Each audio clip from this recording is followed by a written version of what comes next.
Okay, so talking about the coffee industry. So just looking at that video there, right now, when it comes to coffee production in Ghana, we're at about 6,000 tons, and the government wants to, within a 10-year plan, get it up to about 50,000 tons. Now, joining me to help get with the discussion, I have with me the president of the National Farmer and Fishermen's Award winners. We have with us, he's a recurrent guest. We have Mr. Philip Abayaro, and he joins us right now. Good morning. Good morning. So, is this realistic, this proposal from 6,000 to 50,000, 10-year span? Is it realistic? Yeah, it's very realistic because we're not going to start from a scratch. From the 60s, Ghana already had the foundation of coffee. And Cocoa Board has been the oversight merchant in coffee and cocoa and shea nut. And within the 60s up to the 80s and 90s, Cocoa Board had huge plantations. In fact, they had 19 plantations, of which one stands within 200 to 500 hectares. That is 500 acres to 1,000 acres plantations. Wow. They had 19 of those. And 46% of this coffee was grown in the Ashanti region, 28% was grown in the eastern region, 12% in the western region, 7% in the Volta region, and then 7% in BA. So we had that capacity of growing coffee over a long period. But during the ERP, the Economic Recovery Program, I think Cocoa Board dropped the coffee because coffee prices were then going down. That is between 1992-93. We're doing up to about 100,000 and above bags of coffee at that particular time. Today we are falling below because Cocoa Board, the farmers need an off-taker. And definitely if there's no immediate off-taker like cocoa, farmers will not grow coffee. But we still have farmers that are doing coffee, but in a very minimal quantity. But you do also share with me that coffee is a well crop like gold and cocoa.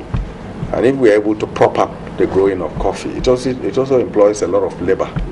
And for that reason, we'll be creating employment for our people. We'll also be boosting our foreign exchange reserve because it's an international crop. Ivory Coast is doing about 2.1 million bags of coffee just across down the road. And then you have Kenya doing about 840,000. You have Cameroon doing 400,000. So if Ghana comes back, I know definitely we'll be competing seriously with Ivory Coast or even doing more. Ethiopia is doing higher. That's the number 6 in the world, as you know, yeah. So it's a potential for our foreign exchange earnings, yeah. When we brought up this topic this morning, I was like, I didn't even know Ghana, as coffee. When we think of Ghana, we're not necessarily a coffee nation. You mentioned the fact that back in the 60s, we had so much acres of land dedicated to coffee production. What happened to all those plantations? As I told you, within the 90s, we had the structural adjustment program and then the economic recovery program. And that definitely there were a lot of subsidies and so many things going on that government was doing. I know Cocoa Board is the off-taker. And if the resources are not available to maintain, they have to maintain labor on the farms. And also ensure that you get the farms working and pay people. And I think that challenge became an issue for Cocoa Board that they decided not to continue. I think some of the plantations were even sold off to private sector, but some still exist. If you go now to those areas, the coffee is still there. You can you need to just replace new varieties which are high yielding, but you still have coffee in the bushes there. Okay. Plenty plantations are there, the farms are there, some are there. You need to work on them. So within this 10-year plan, is there anything in place to increase to the amount of land available for the cultivation of coffee? Now we are doing what we call agriculture as private sector. So definitely, if there are good planting material that farmers could plant. We have a cocoa research station and etc. They propagate fast growing and then high yielding coffee planting material. Farmers will definitely adapt them to grow like we are growing cocoa. That's going to be one of the part. And then the next thing is to also give a guarantee price for the coffee, and then also ensure that farmers get support to grow it. It's just a stimulation, and I think it's the right direction. If Cocoa Board comes back to say yes, we're going to buy coffee, farmers are going to grow. But then we need to grow coffee that is high yielding so that we can be competitive in the market. Our coffee, Robusta coffee is what we grow, and Robusta coffee has a very good flavor. The rest of the countries, I think, are growing Arabica. I think Ivory Coast is growing Robusta. So within our domain in West Africa, we have a very good, unique coffee that is, having a premium market in the world. I think the current price for a ton of Robusta coffee goes to about $2,300 today.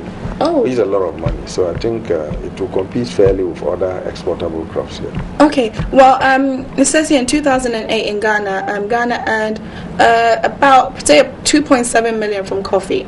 That's not bad. I don't know about the current statistics. So money like that, how was that usually used? Was it within the private sector or government had a hand in it? What it is that, definitely if the private sector, the farmers grow the coffee, is like cocoa. We grow it, we take cedis, but the government take dollars, and it helps the economy because it boosts our foreign exchange reserve. And you realize that recently there are issues relating to the frustration of the foreign exchange and the currencies going against the cedi. The issue is that we need to export more. We need to identify exportable crops and make sure that we are selling more outside to be able to generate more foreign exchange reserve. And I think we need to go beyond coffee to look at other crops. Soya bean can be one of the crop that we can also emphasize on. If you can have a soya board, the issue is that you need a muscle of finance and then also aggregators to be able to pick up this thing and make it a business. Many a times we may think that private sector, the farmers want to grow, but somebody needs to be behind the farmers. Brazil, for instance, have been able to do well in soya bean, and they export more than up to 10 million tons of soya bean to China. And that is, something we can do. Soya bean too fixes nitrogen into the soil and uses less fertilizers. So it's a multi-purpose crop that is very useful. Then we need to look at Canef. I heard the trade minister mentioning Canef plant. The Canef plant, as we look at it, has about 95% protein. It's a plant, but it gives 95% protein for human consumption and then for animal consumption.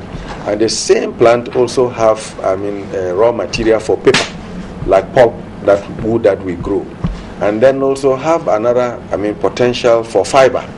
One for jute sacks. Cocoa board imports so much, 30% of the revenue is even used in importing jute sacks to bag the cocoa, which we can produce here. In Ghana? So years ago, we used to have what we call best fibers.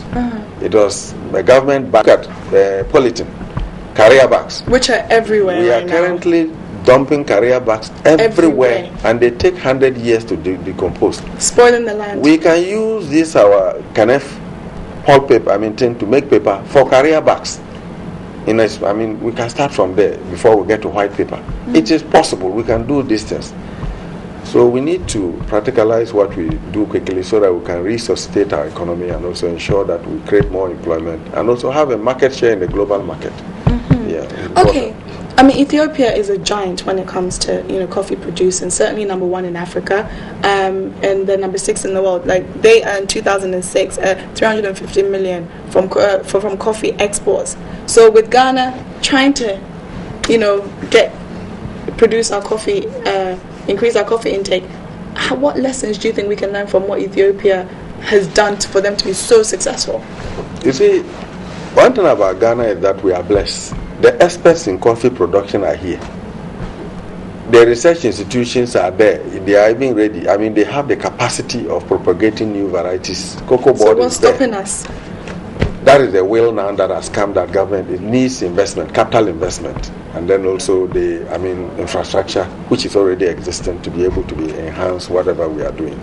So I think that we have the capacity. All it is that investment must go. There should be money available, so that the farmers could have facilities to be able to, credit facilities to be able to grow this coffee immediately. And I can assure you that in the next 3, 4, 5 years, we should be able to increase our coffee production. And then also, in the next 10 years, we should start being a global player. I can assure you, if the money is put down, the farmers will perform. I like that. Thank you very much. I want to say a big thank you to Mr. Philip Abayare, who was the president of the National Farmers and Fishermen Award winners. Okay, I want to also thank Peak Milk for bringing us this business segment. Make sure you don't go anywhere because we have more coming up on New Day.